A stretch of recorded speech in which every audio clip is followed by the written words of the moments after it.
मित्रों,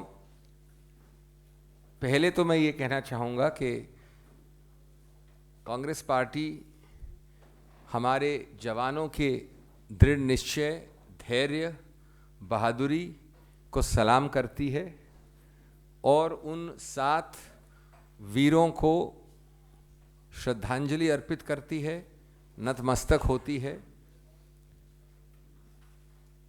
पाकिस्तान ने जिस कायरता का ये एक और प्रदर्शन किया है, उसका जवाब सिर्फ पाकिस्तान की ही भाषा में, पाकिस्तान जिस भाषा को समझता है, जिस शैली को समझता है, उसी शैली में निश्चित रूप से हमारी वीर जवान, हमारी सेना और हमारे सेना के तीनों अंग ज़रूर देंगे।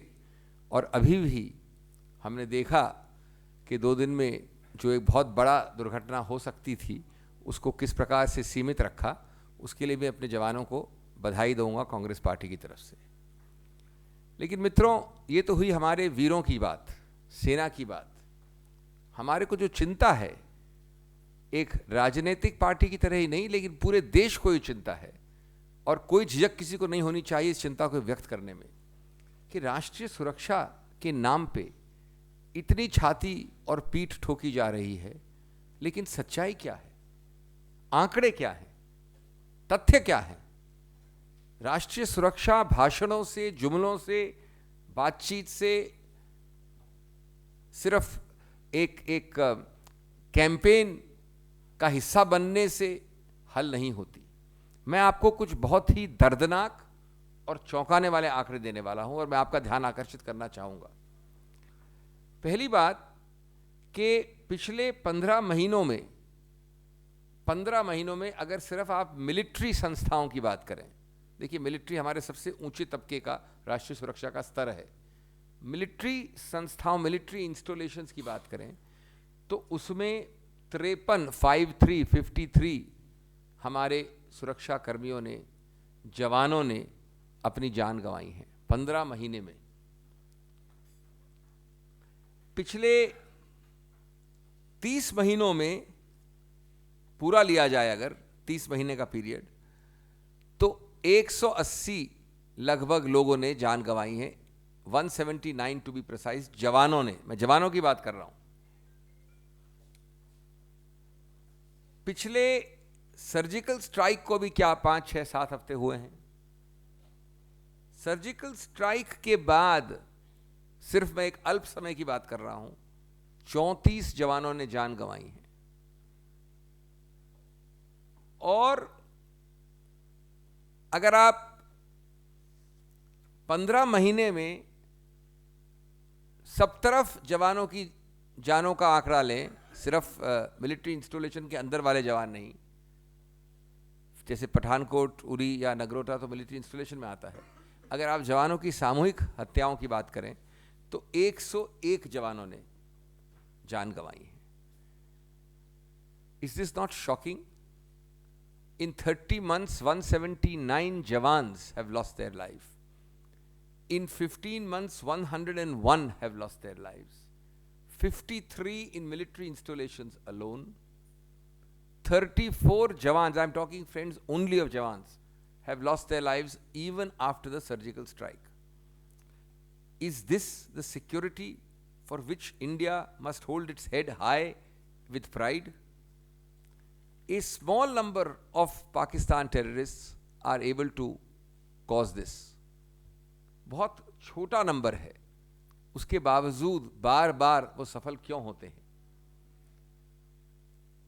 मैं किसी तुलनात्मक रूप से नहीं बोल रहा हूं, लेकिन दुखद प्रसंग है कि अगर आप हर 30 महीने का फिगर लें, पिछले 30 महीने के पहले वाले 30 महीने या उससे पहले 30 महीने, यूपीए सरकार के विभिन्न पीरियड लें 30-30 महीनों के, तो 90 के लगभग जवान, और उससे पहले उससे भी कम आंकड़े हैं।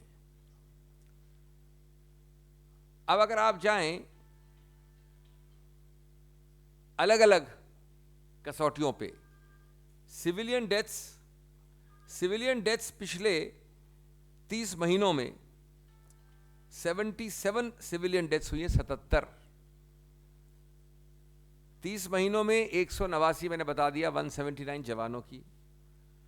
1413 सीज फायर वायलेशंस हुए हैं। 30 महीनों के आंकड़े दे रहा हूं मैं आपको।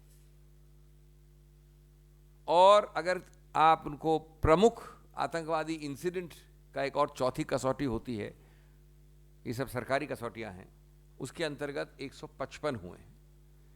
तो मैं समझता हूं कि ये एक बहुत महत्वपूर्ण प्रश्न हमारे ऊपर लगाता है।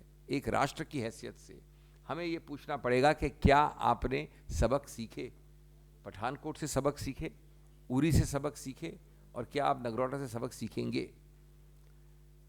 ये असफलता है आपकी राजनीतिक नेतृत्व की, वो सब कुछ नहीं करने की जो आपको कहा गया है बारंबार करने के लिए, बहुत उच्च स्तरीय कमेटी समितियों द्वारा, बहुत महत्वपूर्ण एक्सपर्ट्स द्वारा इत्यादि।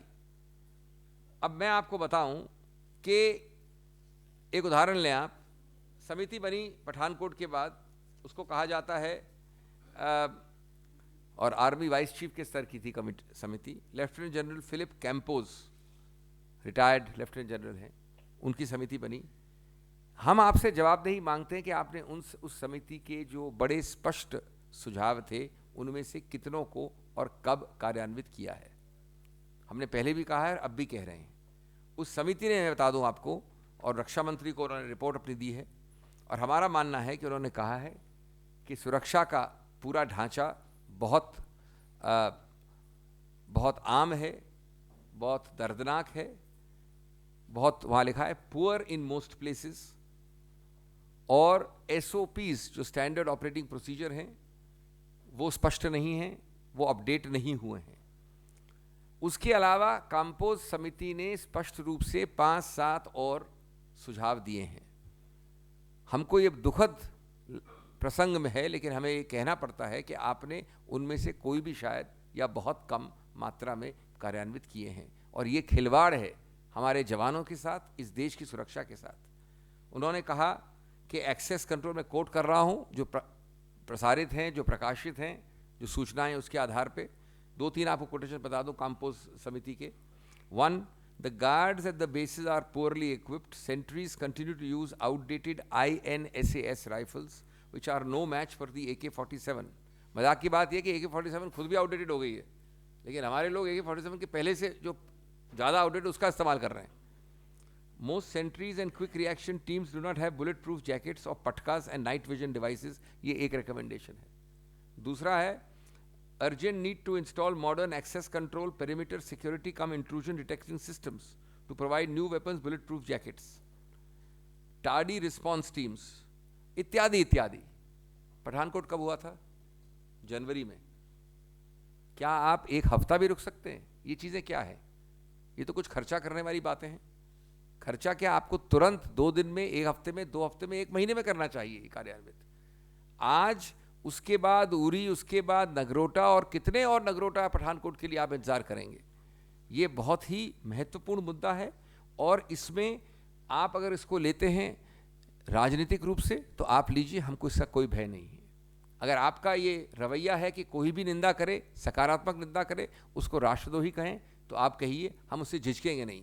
हमारा उत्तरदायित्व है, हमारा कर्तव्य है एक जिम्मेवार विपक्षी की ओर से कि हम देश के सामने मुद्दे रखें, और आपसे हम अनुरोध करें कि अभी विलंब बहुत हो चुका है, अब विलंब कम से कम 1 दिन भी न करें।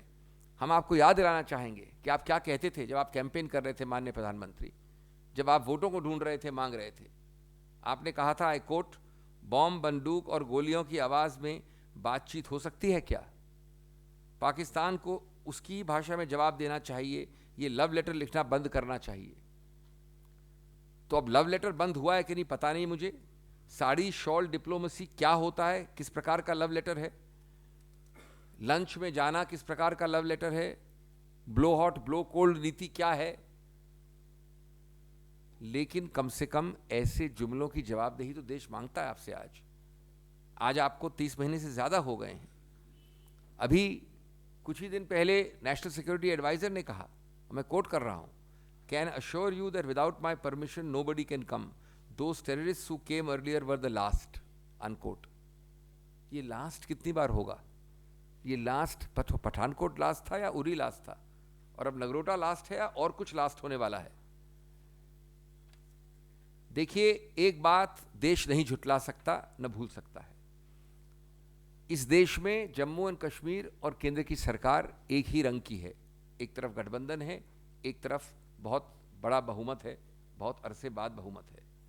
उसके बाद हम आज मुख्य रूप से कश्मीर की बात भी कर रहे हैं, आतंकवाद की बात तो कर ही रहे हैं, वीर जवानों की बात तो कर ही रहे हैं, लेकिन इसका सीधा संबंध कश्मीर के साथ भी है। कश्मीर में आखिर आपने, आपके गठबंधन ने, केंद्र सरकार और प्रदेश सरकार के गठबंधन ने क्या हासिल किया है?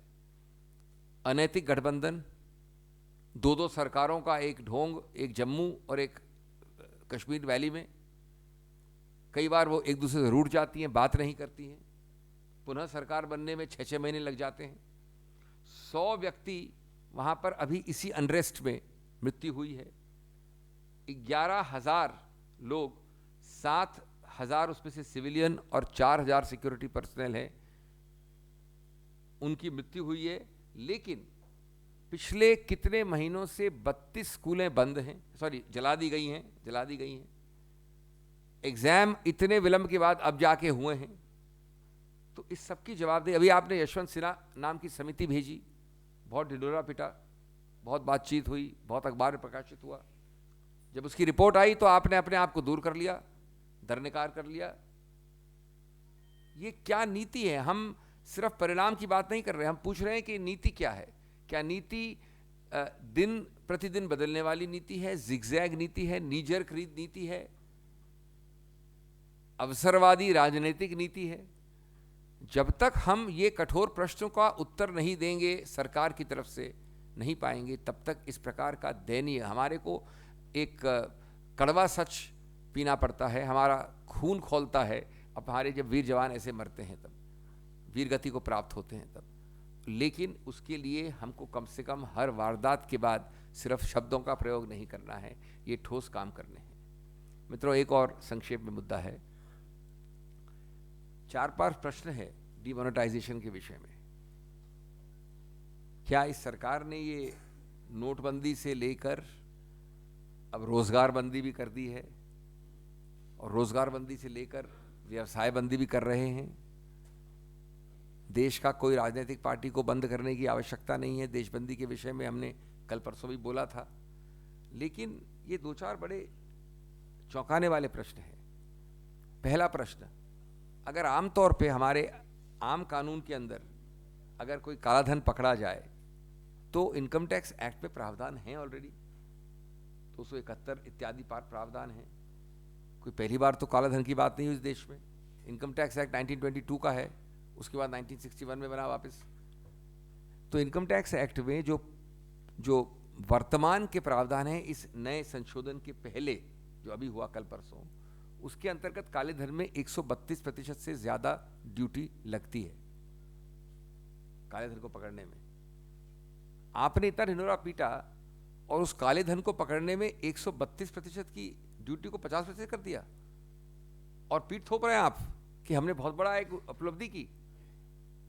आप समझने की कोशिश करिए, आम कानून के अंतर्गत आपने एक्चुअली डबल से ज्यादा 2/3 घटौती की है काले धन के ऊपर जो पेनल्टी लगती है, उसमें 132 से लगभग 50% किया है। नंबर 1, तो किसका ढिंढोरा पीट रहे हैं आप? नंबर 2, आपने ये प्रतिबंध लगाया बड़ा चौंकाने वाला, खैर वो गैर कानूनी है, वो अलग बात है। मैं समझता नहीं किसी देश में, विश्व में ऐसा कोई देश है जो आपके खुद के टैक्स से पे रुपए के ऊपर प्रतिबंध लगाए वापस उसको इस्तेमाल करने के लिए। लेकिन उसको छोड़िए, उसकी बात हो चुकी है। एक प्रतिबंध लगाया है आपने, 24,000 रुपये प्रति हफ्ते आप निकाल सकते हैं। अब 24,000 रुपये पेंशन जो होती है और सैलरी होती है, अगर किसी की सैलरी 50,000 है या 30,000 प्रति हफ्ता है, यानी 1.25 लाख है, या पेंशन 30,000 है, उस पर यह रोक जो लगती है कि वो सिर्फ 24,000 प्रति वीक निकाल सकता है। आप उस पेंशनर की बात करिए, उस सैलरी मिलने वाले की बात करिए, किस कानून के अंतर्गत, किस तर्क पे, और उसकी क्या दशा होती है कि वो पेंशन और सैलरी अपनी खुद की नहीं निकाल सकता वो। एक तो ये मेरा दूसरा प्रश्न है।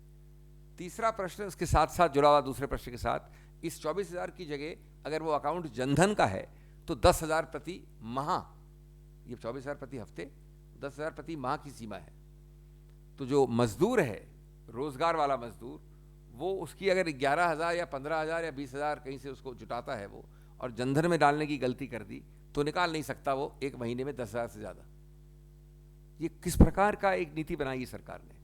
इसलिए मैंने कहा कि नोटबंदी से साथ लेके रोजगार बंदी, व्यवसाय बंदी। फैक्ट्रियों पे आइए, ये चौथा मुद्दा है। फैक्ट्रियों में आप जानते हैं आमतौर पे 100 से लेके 1000 से लेके 5000 से लेके 10,000 वर्कर होते हैं। सबसे न्यूनतम आंकड़ा लीजिए, 100 व्यक्तियों की फैक्ट्री, 100 मजदूरों की फैक्ट्री।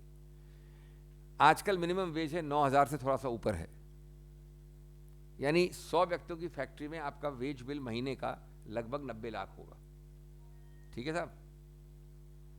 अब 90 लाख नहीं, 9,000 पे 100, 90 लाख, 90 लाख का वितरण कैसे करेंगे? Sorry 9 lakhs, not 9 lakhs, I am sorry, 9 lakhs, 9 lakhs.